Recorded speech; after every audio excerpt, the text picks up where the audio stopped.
This show is for the sales leader who knows they have a pivotal role in driving outstanding sales results.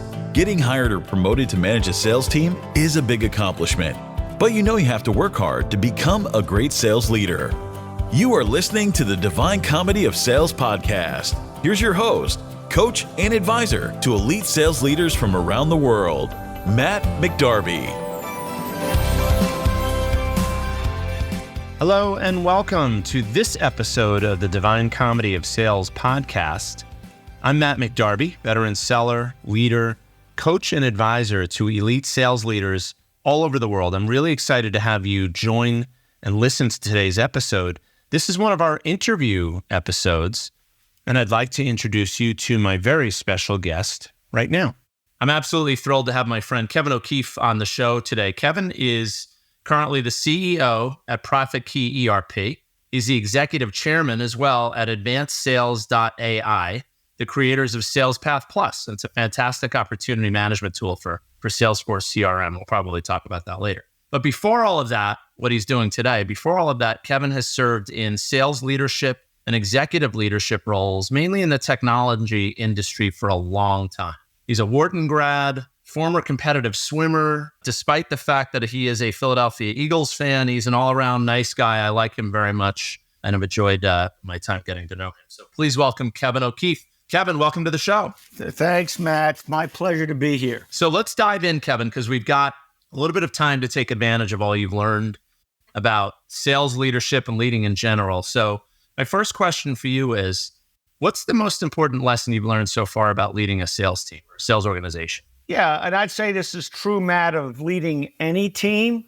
But I think we need to always make the distinction between management and leadership. Too many people believe that because they get a title, that automatically people are going to follow them and respect them. And so to me, the most important lesson that I've learned is if you want to be successful and get your team motivated and focused on the prize, you need to inspire them, right? And I would tell you, inspiration comes from competence. So you're going to hear me say this time and time again, but if you take on the role of a leader, you need to put in the time to build a plan that's detailed, that your people will believe in. Because what I find is, and I made my bones early when I got into management as a turnaround guy. And a lot of that is you need to stand in front of your team and you need to paint the picture about how you're going to take the mountain.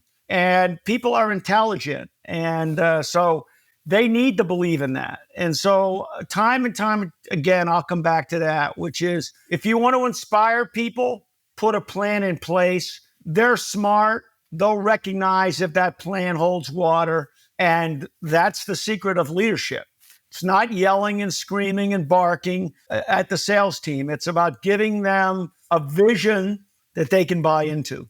That's great summary. Do you have to be the smartest guy in the room? Do you have to be the one who knows the subject matter better than everybody else in order to be able to put that plan together and describe it to the team? What's your experience been? Well, you don't have to be the smartest person in the room, but you need to be capable and competent in the material. And I would say also, if you're leading a sales team, your job is not to be the smartest technical guy on the team.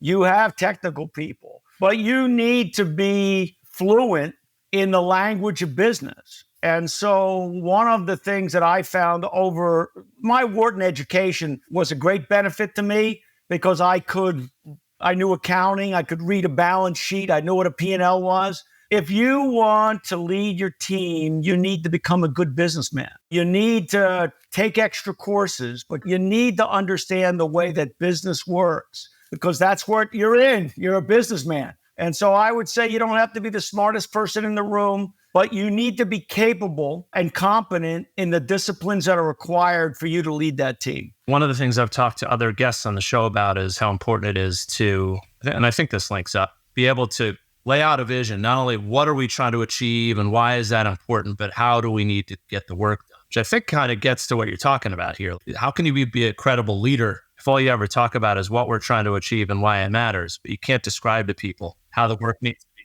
You are exactly hitting upon it. I mean, because too many sales leaders will rant, and I'm glad I'm a sales leader. So don't get me wrong. I'm proud that I'm in that fraternity, but regurgitating what the goal is, the team knows what the goal is. They know what the team goal is. They know what the company goals are. They know what their goals are. What they're interested in is the how. And so that's really what they want. When I say put a plan together, it is telling every member of the team how they fit in the plan, what they're responsible, and then to continually coach on best practices. Because we're going to achieve our goals. We're going to climb this mountain together. This is your role, and let me, as your coach, help you build the skills that are going to be necessary for you to win. And that's so you got to build a plan that people will believe in, but, you need to explain every individual's role in the plan, and then you can't let them be out there on an island. You've got to coach them up, get them proficient in the skills that they need, and then help them achieve their goals. So when I look at your career, global sales leader, CEO, GM, district sales guy, you run the gamut in terms of selling and leading and executive leadership roles. So either you love leading or you're a glutton for punishment, Kevin, because you've been doing this a long time. So my question for you is, I'm going to presume you love leading.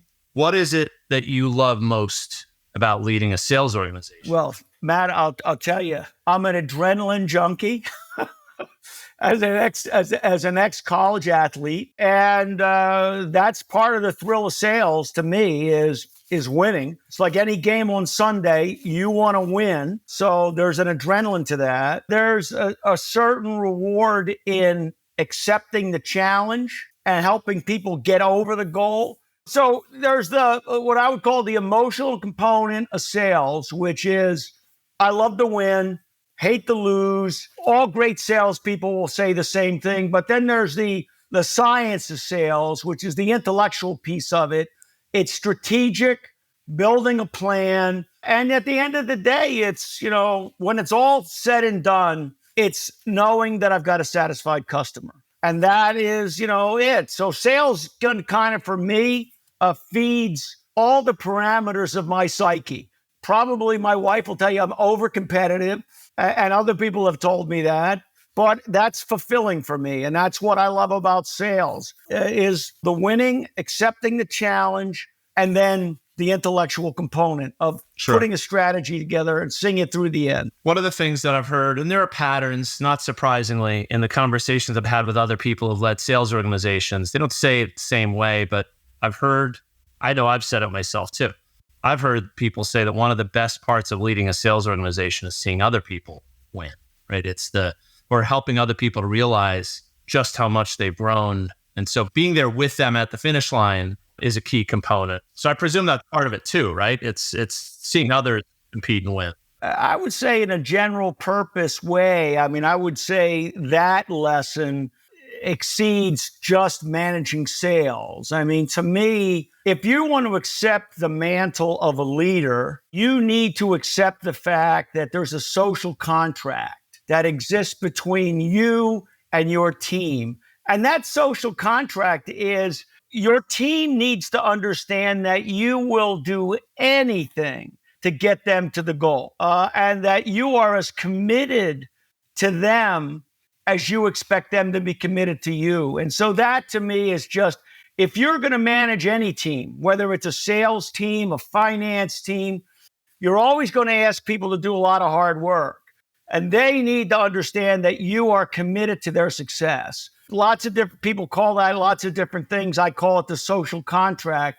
But once you establish that emotional component with the team, that the team realizes that you're in it for their success, then you get the multiplier effect, which is their motivation, their internal motivation. So I would say you're right, 100%. I'd say that particular lesson supersedes whether you're a sales leader or you're leading a company. Yeah, fair. Okay. Yeah, I understand what you mean. One of the things I think about, and I'm going to try not to project too much, but I can think of at least one experience where I was a frontline leader. And I can totally relate to the social contract idea, what you were just talking about, right? I am here for them. That's the deal, right? I'm gonna do whatever I can to help them be successful. But I've been in at least one environment where the people that I reported to didn't necessarily have the same sort of contract with me, right? They weren't necessarily interested in my development or the environment they created. And that was challenging. So it's an example of how you have your that contract with your team. Sometimes the environment, executive leadership, people you report to, the chief sales officer doesn't look at it the same way. I'm calling that out as an example of a challenge I've found particularly difficult to address. And the way I've addressed it is I've just taken it head on with that senior leader. Like, look, this is what we need to change the dynamic here. So all this is a long-winded way of coming around to. So that's a challenge I've faced. What have you found to be the most challenging part of leading people, leading a team, whether it's a sales organization or a whole company? What's been the most challenging thing? The hardest thing for me has been, as I've matured as a leader, is to understand that not everybody has the same motivation or they have the same satisfaction, in their job as I do. One of the things that I've had to learn over time is just because someone is willing to make some of the sacrifices that maybe I'd be willing to make to get to 110%, that doesn't mean they're not a great performer. Now, I mean, in my world, I mean, what I think is part of my culture is that, look, quota is minimum performance. And so people, they have to get to 100%. But, other people, they have a personal life that they value maybe a little bit more than I do. There's a different combination for them to be happy. And so what I've had to learn is to try to really get to know my team more than, who are they more than what they are at work. I mean, what is the totality of their personality? What's their family life like? And for me, that was very challenging for me because I'm just again, in some ways it's been a strength and other times it's been a weakness. I'm hyper focused on, I got to be 110, I got to be 112%. And I've made sacrifices in my life to do that. Not everyone, if someone isn't willing to make certain sacrifices, that doesn't mean that they're a bad performer. And so to me, the challenge of becoming a leader is being able to see my team, the team member, in all of the dimensions and accepting it. And so I'd say that's been, for me personally, that was a challenge. And I still have to work at it every day. Yeah. Driving great sales results is hard. Doing it consistently is even harder. There are so many obstacles that can prevent you from becoming the most effective sales leader you can be. Find practical advice you can apply right away by picking up your copy of Matt's book, The Divine Comedy of Sales, at www.divinecomedyofsales.com. One of the things I can relate to that, and again, it's a similar notion to something I heard from another interview about, 4 or 5 episodes ago. Brian Delman said, words to the effect, like, I have to remember they're not me, right? They're just not, right? And that could mean either in terms of capability, motivation, energy level, whatever. But to build on that, once you realize it, you then have to make decisions about how you engage with these people. You would engage with them differently. And one of the reasons you would do that is maybe because of their level of energy, or they're motivated by different things, or they just want to put the work away at 6 o'clock and be done and then come back at 9. They approach the work differently, and that's okay. But coach, what that means is you're probably making decisions about where should I invest my time? Is that the highest potential member of my team? Is that the person I can expect to kind of push? They're going to grow. And if I invest, am I going to get a big payoff for my time? And presumably the answer could be no. So I think one of the things that would result from what you're talking about is you're making different decisions about how you coach and develop people based on what you know about them. Is that right? Well, that's absolutely right. Every person is different, and you should, you have to coach everybody differently. But I think as a sales leader, one of the kind of maxims that I try to understand is, look, if you want to have a successful sales operation, then what you need to do is coach in the middle. right? In other words, if you look at your organization as a bell curve, where you really make it is if you can get 90% of your team, 90% a goal, okay? Because you're going to have the superstars. That's not where you really need to invest your time. Where you want to invest your time is, I hate to put you things like a B or C, but the normal performer, the regular person, your job is to coach them up, invest your time in them so that they have a reasonable expectation of getting the quota. All right. And if you do that across the bulk of the team, the meaty part of the curve, then you're going to have a successful organization. And so, again, you don't have to have everybody at 115% to make quota, but you need to have that 80% of people pretty much getting the quota. And so with that in mind, it's okay if someone wants to go home at 6 and come in at 9, but they got to be at quota. Yeah. I mean, and your job is to get them the quota, and it's their job to make sure that they're doing everything they can to get the quota. So the one thing I love about sales is, we don't clock in. Yeah. Sure. And so it's the job is to get people to quota. Okay. And understand that everyone is different. As you said, everyone's different. One of my clients uses, they call it breadth, BREADTH, breadth of participation. So they're looking at contribution, right? And that's by percentage in every team. So as a leader, it's a really critical metric. If you have low breadth of participation, that's trouble, right? That means you get great performance from a couple of people and the rest are sucking wind. But if you have a high breadth of participation, it means you're doing kind of what you're describing. It's like I've figured out a way to lift the middle and get everybody at least to target. That's exactly right. In fact, and I will tell you what I've done in many of my organizations is for management, frontline management and second line management, I put in a metric, a KPI, that they have to get X number, a high percentage, 90% of their people to quota.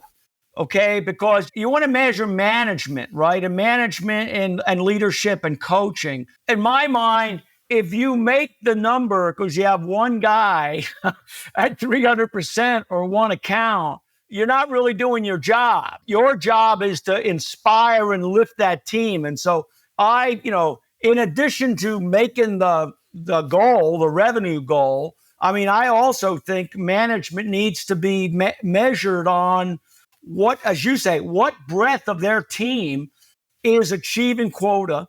And I also throw in there for a kicker, and are you plus or minus 5% of your forecast accuracy? So you take a look at that, make the number, make sure that you've got breadth of, across the team for achieving quota, and you're paying attention to your business and forecasting accurately. If you're hitting on those 3 cylinders as a manager, then you're in the A class. Yeah. Yeah. And that second metric, forecast accuracy, is all about how well do you know your business, right? Are you really, really tuned in or not? Absolutely. Yeah. Absolutely. Okay. All right. So let's keep the conversation going. Like I've said a couple of times, you've had all sorts of different experiences, a lot of different leadership roles. And I presume you've had influences over time, people that you've seen that were like models of greatness, and I'm gonna do what she's done or approach it the way he's done. Who's had the most influence on your work as a leader?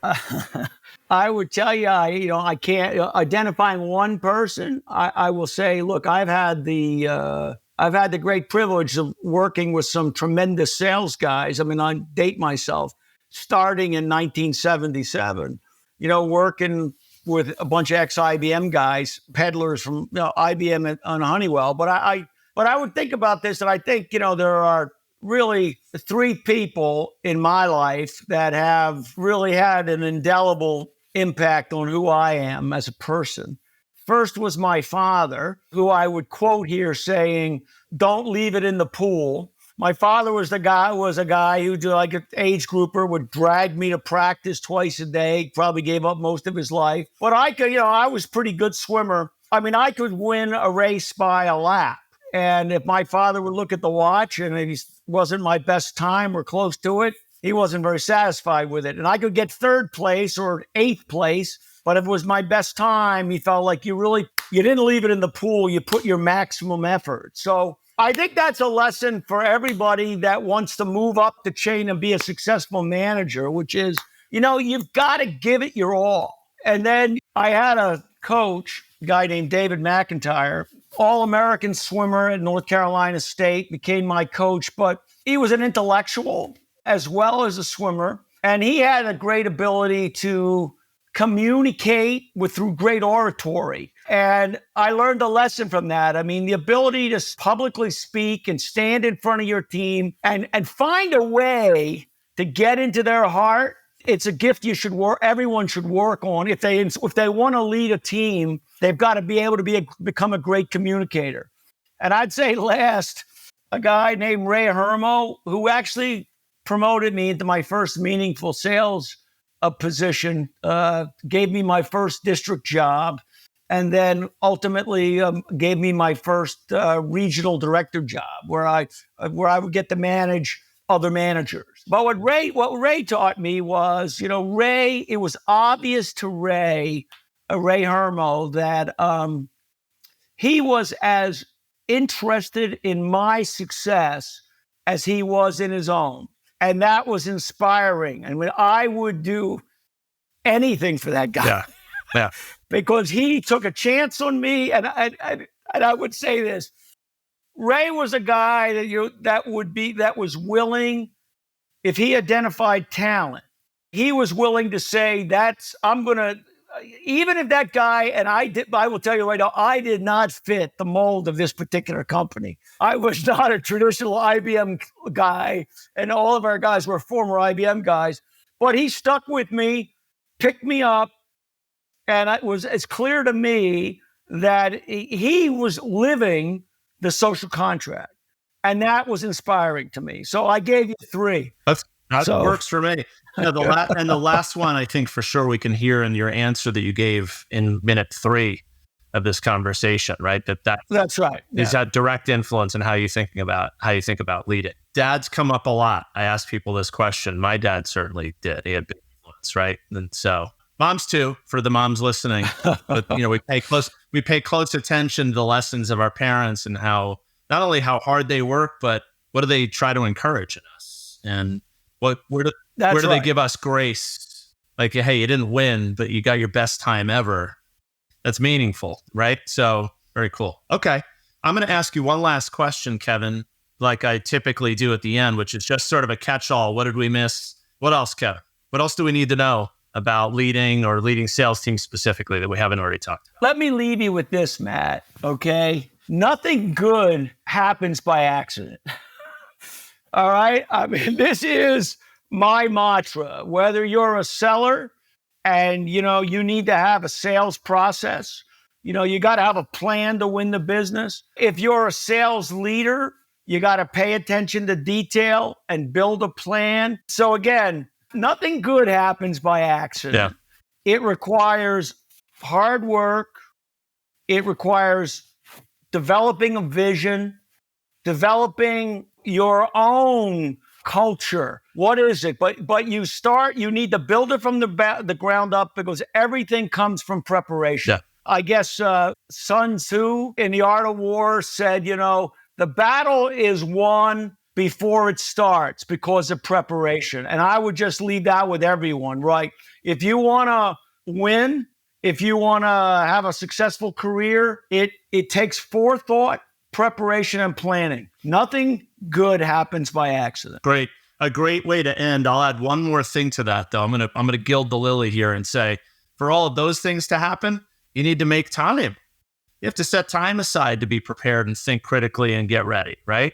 Absolutely. So let's make good use of time. Kevin, fantastic. It's been a lot of fun to have this conversation. I know we could probably go on for a few more hours about leadership and things you've learned. I love talking sales, Matt. So anytime you want to get together. I know it. Well, we're going to have a season 2 starting soon. In the meantime, so in a moment, I'm going to summarize a few of the things you shared for our audience here. But before I do that, thank you. This has been fantastic. I'm really glad you were able to make the time to join the show. Thanks, Matt. It was great to be here with you, and thanks for having me.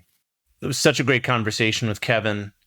The challenge we have in these 30-minute or less conversations is trying to encapsulate the experiences of people who have been leading organizations, sales organizations, or entire companies for decades. So we've done this several times now. So I just want to pull out a few of the kind of gems from what Kevin said. Some of them line up with things we've heard from other leaders, and then some of them were unique to Kevin's perspective on the job. So in no particular order, Kevin talked about the social contract between you, the leader, and your team.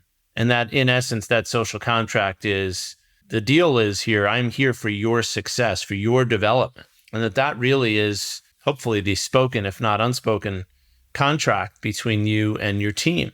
He said a few other things about inspiration and motivation. He said, when it comes to leading, inspiring your team really depends on competence, on the competence that you demonstrate to them. There's something that he said later in the conversation, I think that links up directly with that. And he said sort of jokingly, nothing good happens by accident. But he explained what he meant by that was planning and preparation, even in those situations where it seems like good outcomes are kind of happening by chance, they really aren't. That those things happen because we are prepared, because we've invested time to plan. And if you think about demonstrating competence to your team, which draws and drives inspiration, according to Kevin, demonstrating competence connects directly with planning and preparation. How can I come off as competent in the business? How can I come off as competent in our subject matter if I haven't prepared, if I haven't practiced, maybe in front of a mirror, right? If I haven't been rehearsing conversations with people, or if I haven't fully prepared, how will I explain an important concept to my team? How will I help them see how we're going to execute a key initiative? Because if I do that well, if I demonstrate competence in front of them, that's going to inspire their best effort. Kevin said something that sounded very familiar to me, something we've heard from at least a few people who've been on the show. I know I've said it in different ways. One of the really critical challenges for us is to remember that the people that we lead are not us. And in his words, not everyone is as motivated as me. Kevin is a high energy guy. You can probably hear that. High level of motivation, seriously hyper competitive. Well, not everybody's that way. So the challenge for a leader who is wired the way Kevin is, the way I am, the way others are, is to remember that we can't just assume that the things that motivate us are the same things that motivate them. He said something else kind of midway through our conversation. We were talking generally about leading and what does it take to be really great at the role. And he said, find a way to get into their heart. A great way of articulating that. I think it's the way I've said it in the past is we really have to understand what people on our teams are trying to achieve. I think that connects with what Kevin is saying here. Find a way to get into their heart. Find a way to understand what's important to them. Find a way to understand what motivates them, how they're motivated, what inspires them. In addition to our competence, there are other factors that drive inspiration in a team. We've got to invest the time to find a way to understand those things, individual by individual, on our teams. So I'm sure you can take away, if you were taking notes as you're listening to Kevin's wisdom here, maybe you took away a few other key points, but those are the key ones for me. And I so enjoyed this conversation because, look, Kevin's had so much success, great pedigree, and has a lot of well-earned wisdom when it comes to leading others and leading sales organizations. So I want to thank Kevin once again. For our next episode, I will be talking with an old friend and former colleague, a wildly successful chief sales officer and chief revenue officer nowadays, who has a lot to share. I think you're going to be knocked out by that episode. Until then, this is Matt McDarby, author and host of the Divine Comedy of Sales podcast. Thank you so much for listening. Bye-bye for now.